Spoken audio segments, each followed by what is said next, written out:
welcome from the studios of KPBS TV in San Diego, California. We are reaching you live through a unique and complex international telecommunications network via satellite, microwave, and cable. The International Training Center at San Diego State University brings us all together in this video conference, which joins distinguished organizations located in Mexico, Cuba, the Dominican Republic, Costa Rica, Panama, Venezuela, Colombia, Peru, Ecuador, Brazil, Bolivia, Paraguay, Argentina, and the United States of America. Welcome to our program on Workforce 2020, the future of our human resources. This is the first video conference of the series, Foundations for Prosperity in the Third Millennium. My name is Dan Hopwood, and I will be your moderator for today's program.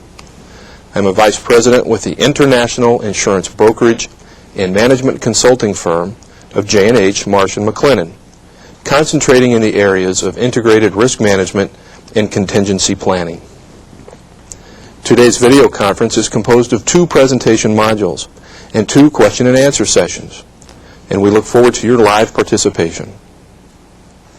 Fundamental changes in demographics, technology, and markets are altering the dynamics of the workforce in the workplace worldwide. Anticipating the characteristics and needs of our future human resources and the way work will be understood, valued, and rewarded will be an essential task for educators, entrepreneurs, managers, and government leaders as we enter the third millennium. Being able to operate, adjust, reorganize, and invest in a workforce that has the skills and flexibility required by the increasing demands of a global economy and rapidly changing technology will be the key competitive asset of successful organizations, communities, and nations.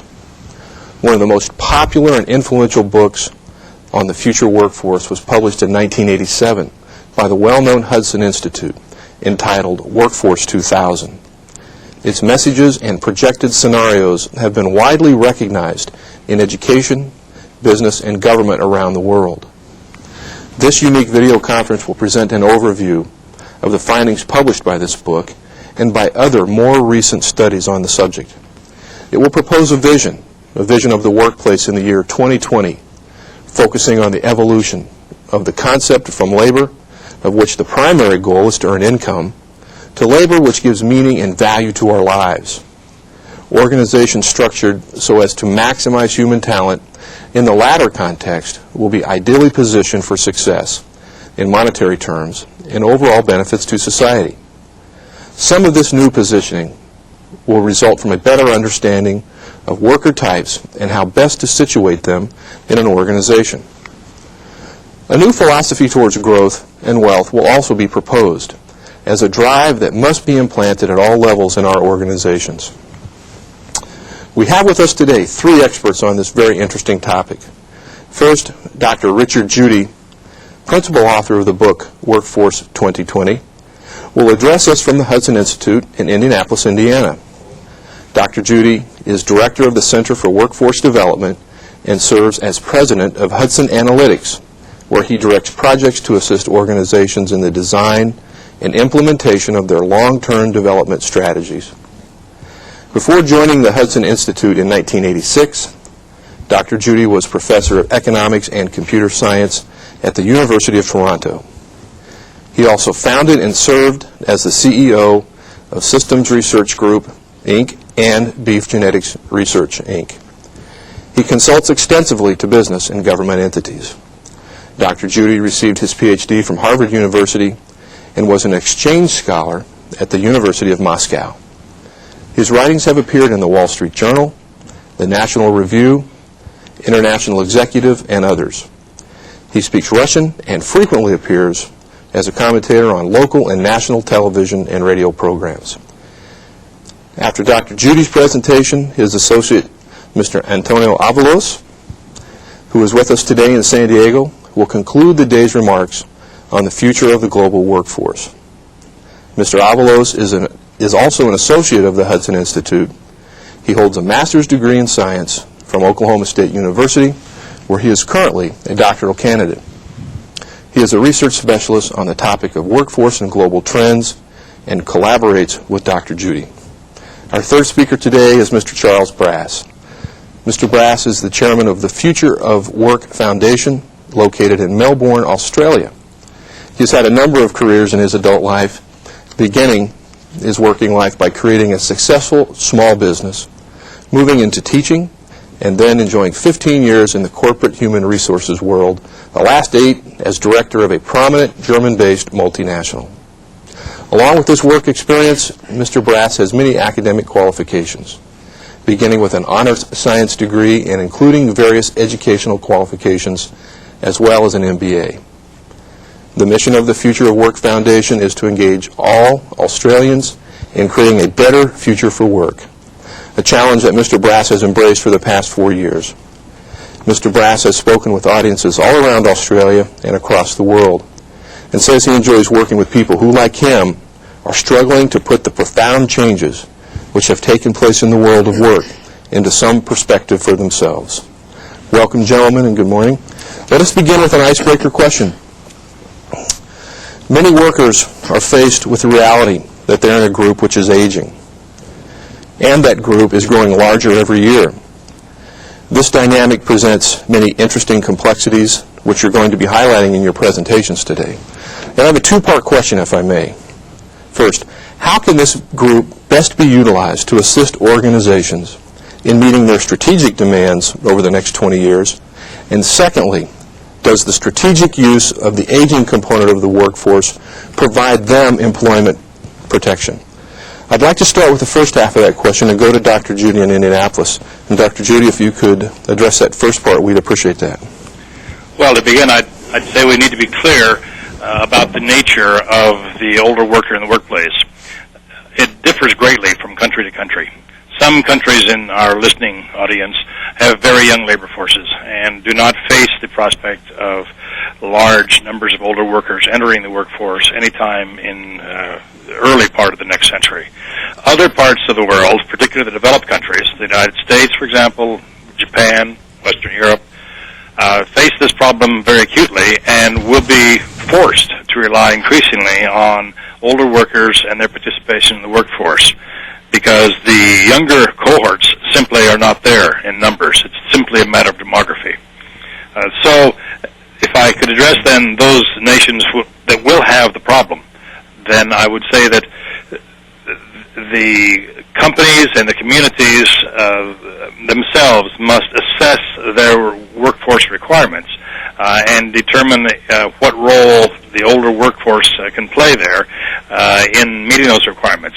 And then they're going to need to remove a number of impediments to the participation of older workers in the workforce.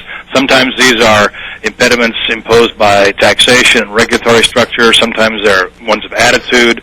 Sometimes they are ones of human resource management practices. But a multi-front attack on the impediments to the participation and the contribution of older workers in the workforce is what's going to be required of companies, communities, and indeed even of nations where the situation arises.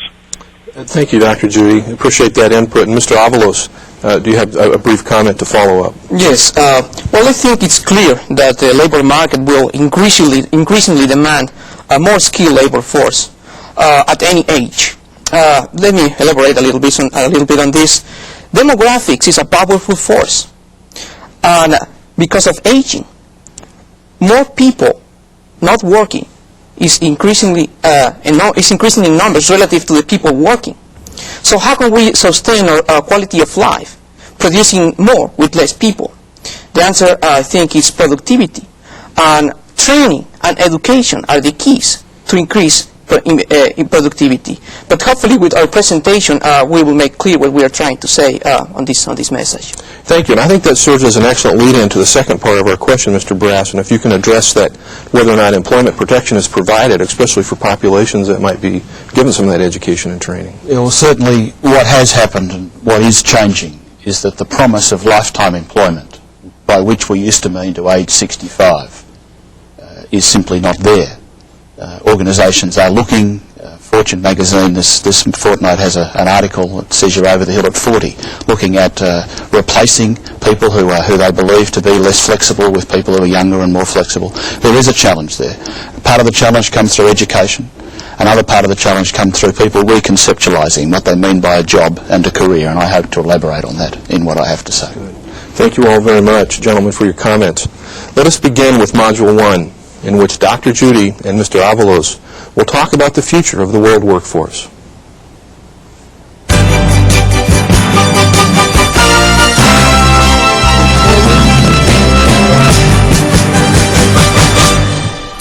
Thank you very much. It's a great pleasure to be with you here today and to address you from the Hudson Institute and our Center for Workforce Development at our headquarters in Indianapolis, Indiana. First, I'd like to give you a bit of historical background. In 1987, Hudson published a remarkable book called Workforce 2000, which was a study of the changing American workforce. That book made several key points. The first was that the United States economy would continue to grow at a healthy pace throughout the balance of the century, to the year 2000. And secondly, that the population of the country would grow more slowly, and also its workforce would grow more slowly and become older as it did so. Workforce participation by women and ethnic minorities would increase, dramatically so. And finally, the service sector would grow rapidly and come to dominate the U.S. economy. We saw furthermore that the service sector productivity would have to rise dramatically in order to realize the desired rates of economic growth in the country. Furthermore, much higher skill levels would be demanded of the workforce if the necessary productivity growth were to be realized. That's because the very groups whose numbers were increasing most rapidly, that is to say women and ethnic minorities, had theretofore lagged in their education and skills acquisition. If they did not acquire the higher skills, we foresaw that there would be a so-called skills gap, a gap between the skills required by the workforce and what the workforce itself had. Now, the success of this book was immediate and also quite remarkable. At least it was for a think tank publication, which don't usually sell very many. Its sales eventually approached about 80,000 copies. In 1987, in order to update and extend the analysis of Workforce 2000, Hudson Institute published a sequel to that book called Workforce 2020, Workers and Work in the 21st Century. This presentation today combines materials from the book Workforce 2020 and subsequent research and analysis that we've done at the Center for Workforce Development at Hudson Institute. Now, to speak of the world's workforce, one must first speak of its people. Global population, now numbering about 6 billion, will grow to around 7.5 billion by the year 2020, according to World Bank projections, and then on to nearly 8.5 billion by the year 2040. As the world's population grows, 4 key forces will shape the global workforce. These are, number 1, demographic change of a most interesting and complex nature. Secondly, global economic integration. Thirdly, continually rapid technological change worldwide. And fourth, rising educational and skills requirements for the workforce. Now, we'll examine each one of these forces as we move through this talk.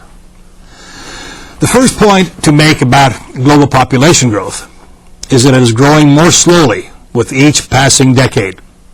That's to say that its rate of growth is diminishing steadily. From 1965 to 1975, global population grew at an average annual rate of about 2.7 per year. Then from 1975 to 1985, the rate fell to 1.7%.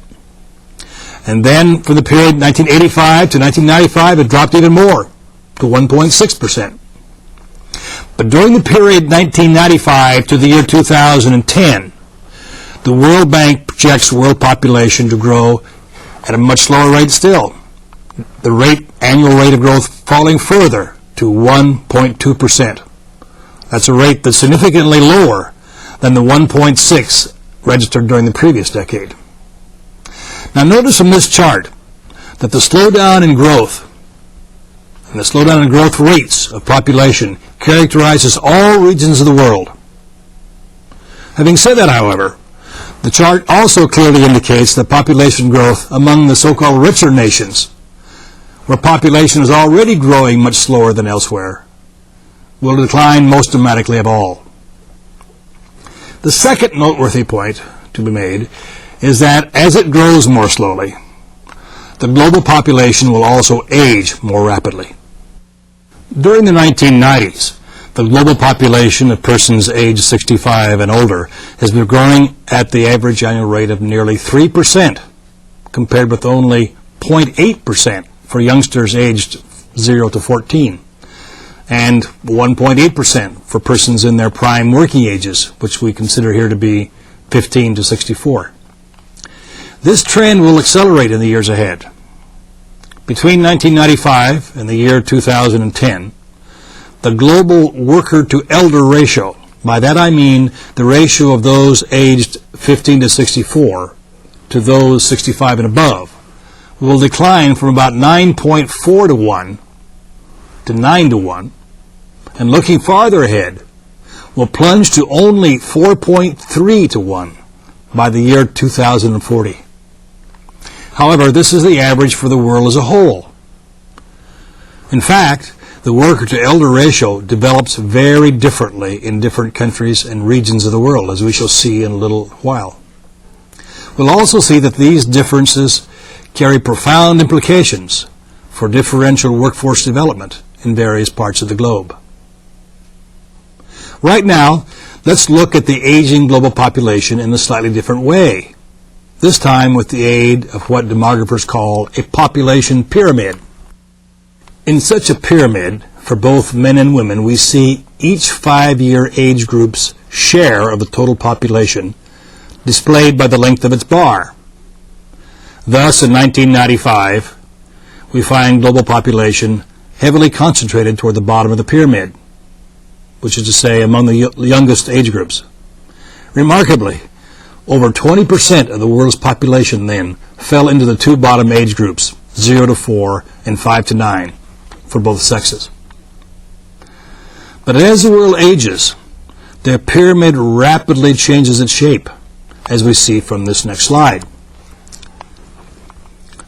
Already, by the year 2010, the world's population pyramid looks less like a pyramid and more like a rectangle. That's because the middle age groups will have filled out greatly, while the younger age categories will have grown relatively smaller. That's due to declining birth rates around the entire world. Persons aged 50 to 54 by then will have increased their share of the total global population by more than 50%, from less than 2% to more than 3%, for both males and females. Let's take a moment now to see how these dramatic demographic developments are different in at least 3 important regions of the world. Europe shows us the most pronounced change. The European population is already numerically stagnant and is aging very rapidly. By the year 2040, total population will be about 10% smaller than in 1995. Even more significantly, the worker-to-elder ratio, which you see here from the magenta line, will decline from 3.9 persons in the prime working ages to every person 65 years and older, that was in 1995, to only 1.6 in 2040, which means there will be only 1.6 Europeans of the prime working ages for every European age 65 or older. Now imagine what this implies about the fiscal burden on the working population of that continent's generous elder entitlement programs.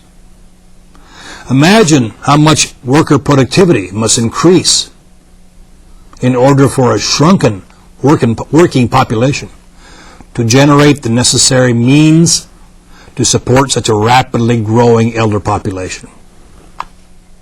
Well, things look different in different places. Take a look at South America now. As a whole, South America has a very young and expanding population. You see the bars continue to rise. It means that the population will be growing from about 317 million in 1995 to more than 490 million by the year 2040. And as you see by that magenta line measured against the right-hand axis, the worker-to-elder ratio will decline modestly between now and 2010 from about 11.6 to 1 to about 10.7 persons in the prime working ages to every person 65 years and older. After that, it falls sharply to less than 5 to 1 by the year 2040. In the early part of the 21st century, South America's challenge will not be one of insufficient numbers among its working age population. Rather, it will be providing fruitful employment and rising productivity for persons in the working age groups. Now, can this be done? Well, the answer is yes, it can be done. But only, and I stress this, only by doubling and then redoubling efforts to promote economic and workforce development. If that is done, then South American countries can travel the paths laid out in recent decades by the so-called newly industrializing countries, the NICs of Asia. Admittedly, these paths have turned rather bumpy of late, but valuable lessons can be learned from the NICs' mistakes as well as from their successes. Now, will this be done in Latin America? That remains very unclear. Progress has been made in recent years toward greater economic openness and dynamism.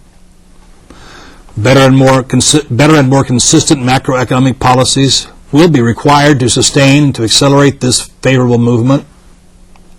But talking about macroeconomic policies beyond the scope of this presentation, today's main argument is that workforce development must become the most important driving force if South America is to achieve its great potential.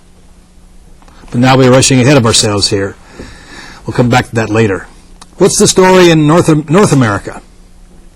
Well, in North America we have a relatively young population that is growing more slowly and aging more rapidly than what we see in South America.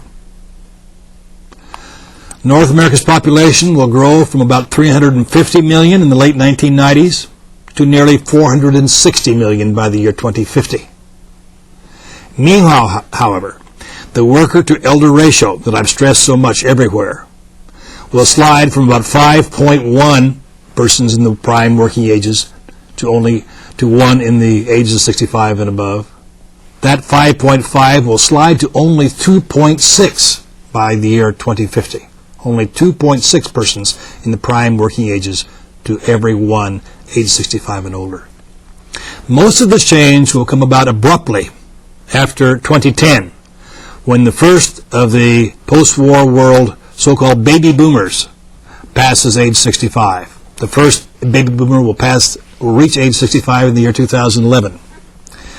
From what we now know about global population change, it will come as no surprise that most of the world's workforce growth will also come outside of what today we define to be the high-income countries. Take a look at the next slide. Between 1996 and the year 2010, fully 66% of global workforce growth will occur in low-income economies. Meanwhile, a mere 4% will come in today's high-income countries. Now consider the implications of this disparity. It means, first of all, that the entire world, and especially the low-income countries themselves, will be hugely challenged to provide gainful employment to their surging workforces. Secondly, will be the challenge to provide those rapidly growing workforces with the skills and the knowledge to be productive and to earn enough to afford a satisfactory life in the economy of the early 21st century. That challenge is made all the more serious by the pace and high skills intensity of modern technological innovation. By high skills intensity, I mean something like this. New technology most frequently substitutes for unskilled human labor. That means that unskilled human labor must increasingly compete with technology and inanimate machines. Thirdly, the continuing challenges to the workforces of the advanced countries facing intense competition from growing workforces in poor countries. That competition is and will be felt most acutely in low to medium skilled manufacturing and other sectors that are producing tradable goods and services. By tradable services, goods and services, I mean those that can move normally in international commerce, whether by physical transportation or increasingly by electronic transfer. Turning now from national groupings by relative income to more conventional geographical regions, we see that the bulk of the world's workforce growth will come in the Asian and African countries. The projected 350 million addition to the Asia-Pacific workforce between 1996 and 2010 is approximately 65% more than the total workforce of Latin America and the Caribbean area in 1996. Note that virtually all of these additional workers will be found in 3 countries: China, India, and Indonesia. It would be difficult to exaggerate the importance of this phenomenon for the Latin American region. On the one hand, appears a great challenge. This immense increment to an already large and increasingly well-educated workforce in the Asia-Pacific region implies stiffer competition for workers elsewhere in the world, especially in manufacturing.